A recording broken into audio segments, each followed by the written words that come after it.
Advances in biotechnology were helping people improve their physical and mental abilities to an amazing degree. Provided, of course, they had enough money. A new breed of people was emerging, half human, half machine. And in Detroit, at least, not everyone was happy to see it.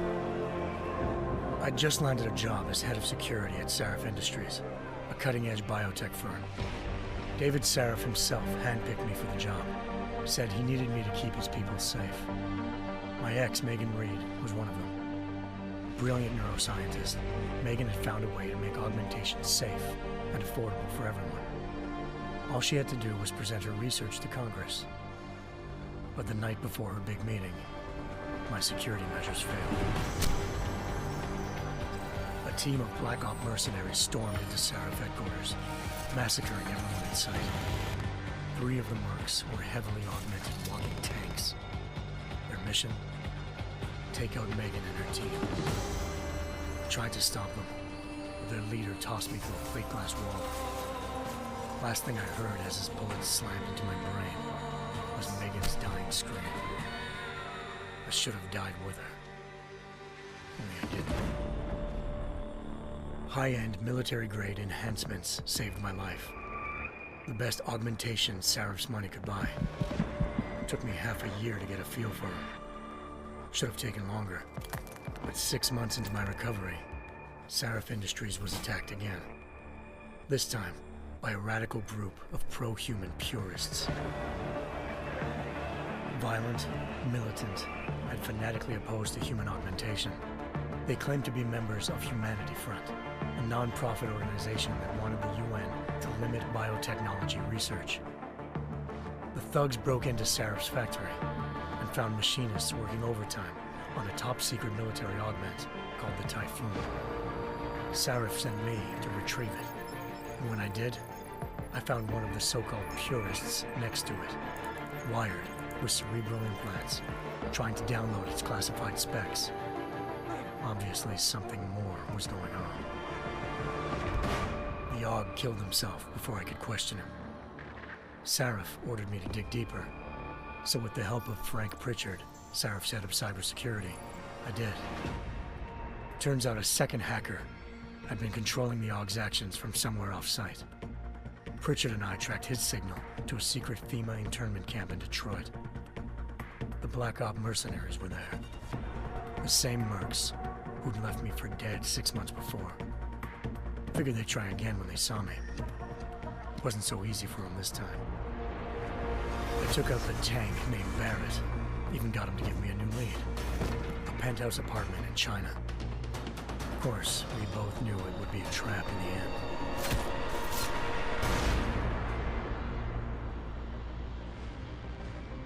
Hengsha Island, China.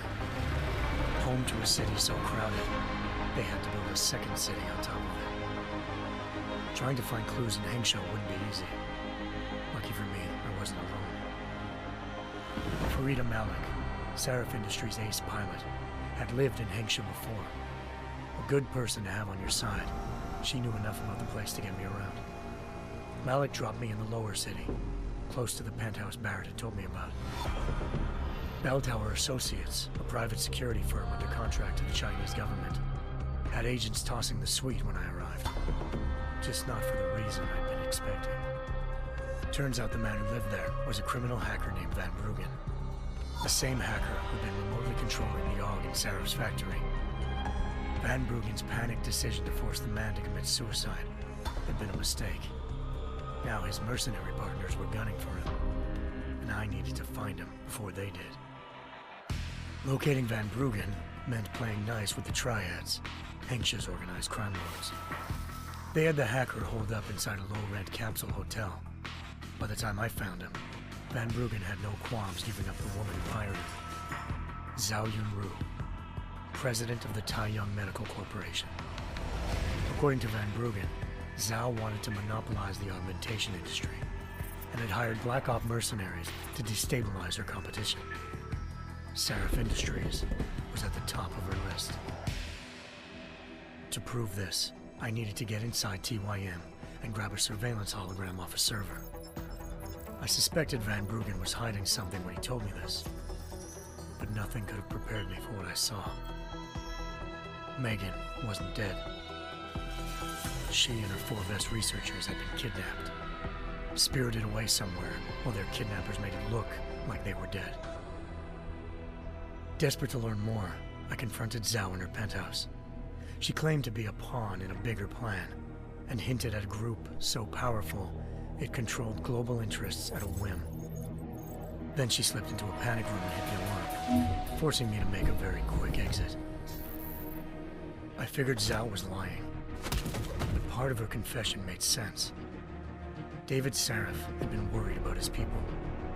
So worried, he'd required all of them to have subdermal locator devices surgically implanted.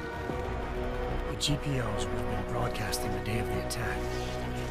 But Zhao said a single call to Picus, the world's leader in global 24-hour satellite news, had turned those signals off.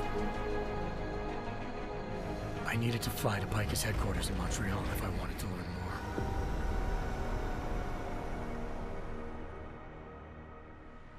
Eliza Cassan, Picus Communications' First Lady of News. Malik thought I was reaching when I told her Eliza was involved in this. The world's most famous news anchor, working with a mercenary hit squad. But when I confronted Cassan in her office, she freely admitted to jamming Detroit's satellites the night Megan's team had been taken. Said she's just been following her commands. I suspected she wanted to say more. But Black Op mercenaries showed up looking to shut us both down. And just like that, the Eliza I'd been talking to disappeared. The Mercs were led by an augmented killer I'd crossed paths with twice before, Fedorova, a woman who'd made silence her best friend. She waited for me to track Eliza's transmission to a secret server room underneath the Picus complex, then jumped me from behind. A deadly fight ensued. I made sure she never moved silently again. With Fedorova down and no one left to keep Eliza quiet, she reappeared. Turns out Picus's First Lady of News wasn't a lady at all. She was a sophisticated AI program, engineered to monitor data streams and control what people believed. Eliza told me the Mercs had brought in a Humanity Front doctor named Isaiah Sandoval to remove the scientist's implanted tracking devices while Detroit's satellites were down. She also told me to speak to David Sarif if I wanted to learn more. By the time Malik and I got back to Detroit, tensions between normal and augmented citizens had reached a flashpoint. Riots were breaking out in several cities, and the UN was being urged to intervene. Sarif was trying hard to convince Hugh Darrow, the inventor turned philanthropist who'd once been a leading proponent of enhancement technologies, to help stop a possible regulatory vote. Sarif had a lot riding on Darrow. Megan's discovery would have given millions of people the chance to evolve beyond their normal human abilities, and at the same time catapulted Sarif Industries to the top of the Fortune 500. According to Sarif, Megan's kidnappers knew this, and didn't want people evolving unless they controlled how it was done. He called his enemies Illuminati, and urged me to keep searching. Determined to do so, I tracked down Sandoval via America's most outspoken augmentation opponent, Bill Taggart, Sandoval's boss and founder of Humanity Front. Sandoval admitted to operating on Megan's team when I confronted him, but said he hadn't removed their GPLs. He'd merely switched them to a different frequency. Pritchard was able to trace one of the signals to China. Malik and I immediately took off in pursuit. Unfortunately, the Illuminati were one step ahead.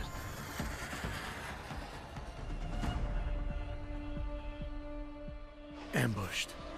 Shot out of the sky by Bell Tower Associates, seconds after entering Hengsha's airspace. Malik's piloting skills saved me. After a tense and bitter struggle, I escaped into Lower Hengsha. The tracking signal I was following led straight to the Triads, or more specifically, to the augmented arm of Tong Si-hung, leader of a gang of augmentation harvesters. Tong said they'd taken the arm off a corpse, which Bell Tower had left at their door, meaning at least one of Sarif's scientists was dead. Maybe not the rest of them, though. Tong pointed me to a port used for human trafficking and helped me slip aboard a bell tower ship. He was sailing to Rifleman Bank Station, a military base in the South China Sea. Bell Tower was holding kidnapped civilians as prisoners there, and using them to perfect the Hyron Project, a human-computer interface that left most of its test subjects dead. My search for Megan would have ended then, if not for a mysterious ally named Quinn. In exchange for my help exposing Bell Tower, he slipped me aboard a second ship headed to Singapore and an Illuminati-run biotech facility called Omega Ranch. 3 of Serif's scientists were there, forced by their captors to create a technology capable of remotely shutting down augmented abilities. Thanks to an emergency recall notice issued by the World Health Organization, millions of people all over the world already had the biochip installed. With the help of the scientists, I tracked Megan to a private section of the ranch. There, I ran into Yaron Namir, the walking tank who'd put a bullet in my brain the first time we met. He'd teamed up with Zhao and was hoping to catch me off guard. Their little ambush didn't work. I found Megan in a suite belonging to Hugh Darrow, the billionaire philanthropist who'd Serif had called on for help. Darrow had convinced her to go along with the biochip plan by promising to sabotage the tech. As she was explaining this, Darrow appeared in a global broadcast, telling the world that augmentations would be the death of mankind. Then he activated the biochips to prove his point. All over the world, augmented people flew into a killing frenzy. Darrow had betrayed everyone, and it was up to me to set things right. To do it, I had to reach Panchaea, a massive installation in the Arctic Ocean. As I raced through corridors built by an all-augmented workforce, I saw death and destruction firsthand. By the time I shut down Darrow's broadcast, I knew the damage he'd done. Still, humanity's future remained unclear. How would the world react to this sabotage? Would people ever regain their faith in augmentations again? What would be the Illuminati's next move? Only time could give us the answers.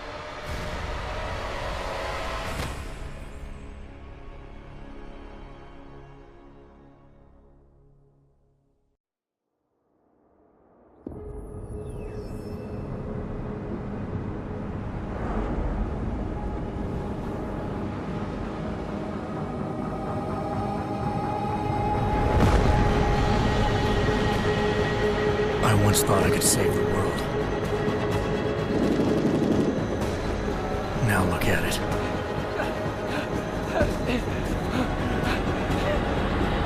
In yet another augmented terror attack, 251 passengers aboard Sister Airlines Flight 451 were killed when an augmented passenger broke into the plane's cockpit and ruthlessly butchered its flight crew.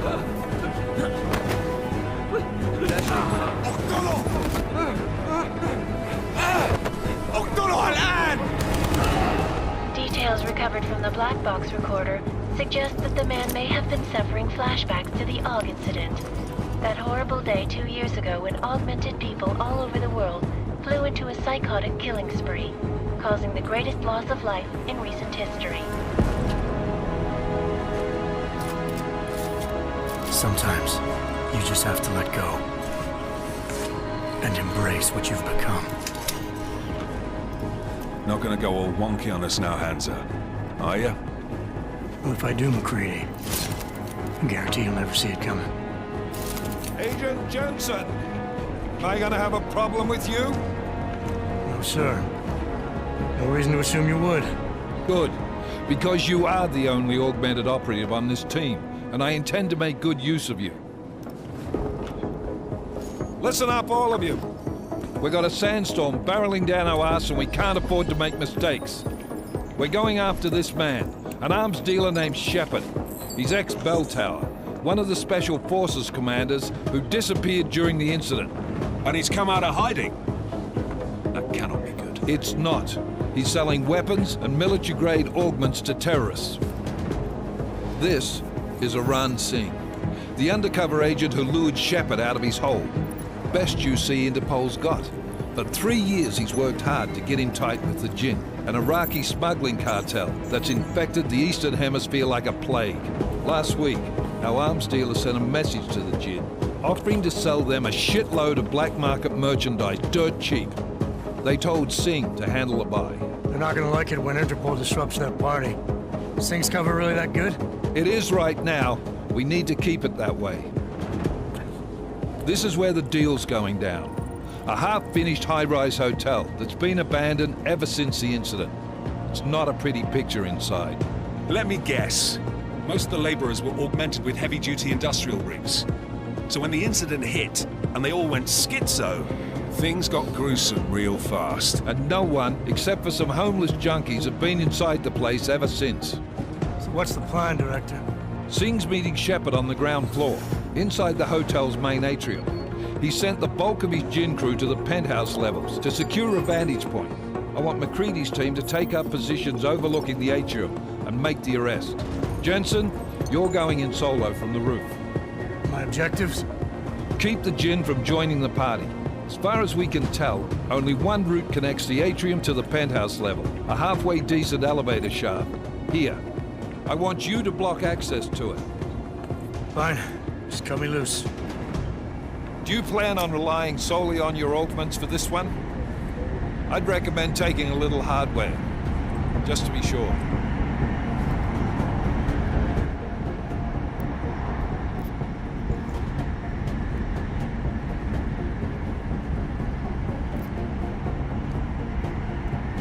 I'm not leaving my 6 exposed. Give me something lethal. Your call, but Singh's undercover in all this. So watch your fucking sights. What about range? There's lots of wide spaces and high ceilings in there, but a number of tight and constrained rooms too. So it's a crapshoot, really.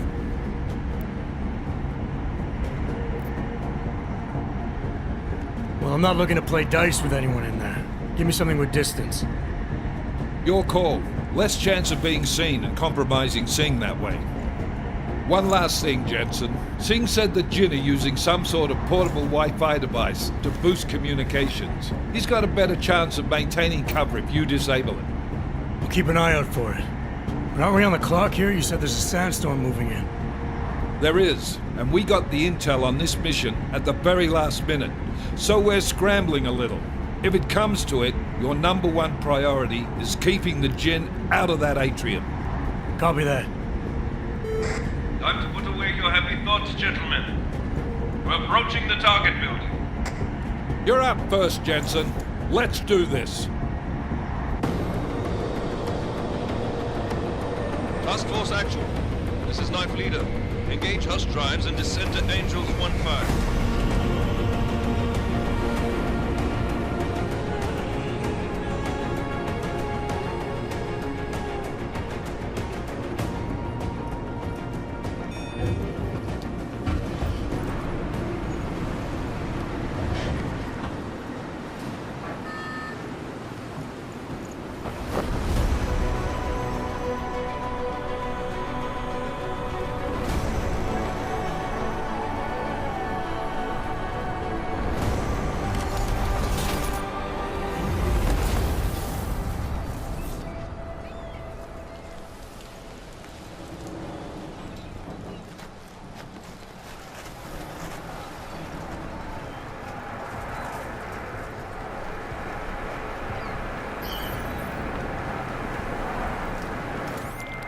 Team leader, this is Jensen. I'm on the roof. Solid copy.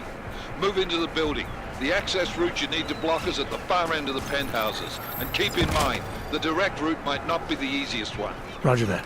McCready will advise once his team is on the ground. Miller out.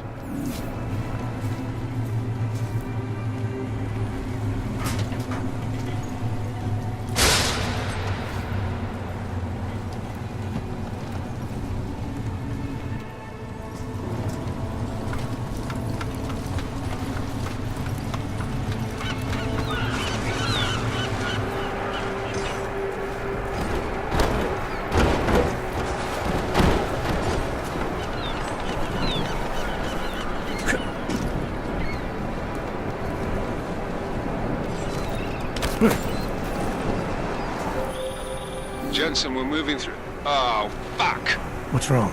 The Gen have got a few Jennies up and running. Gonna have to hack keypads. You should enjoy it, McCready. They have colors and shapes. Just remember, red means bad. Fuck you.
Anomaly detected.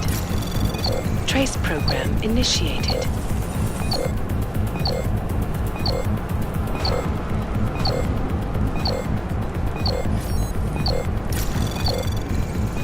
Access granted.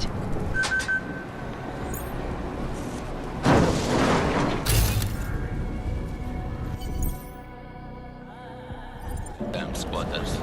I think that was the last of them.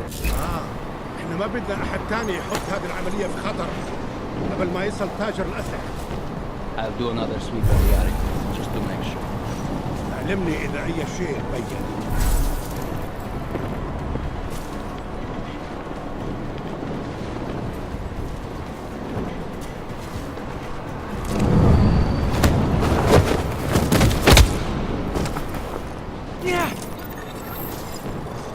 صفقة للأبد.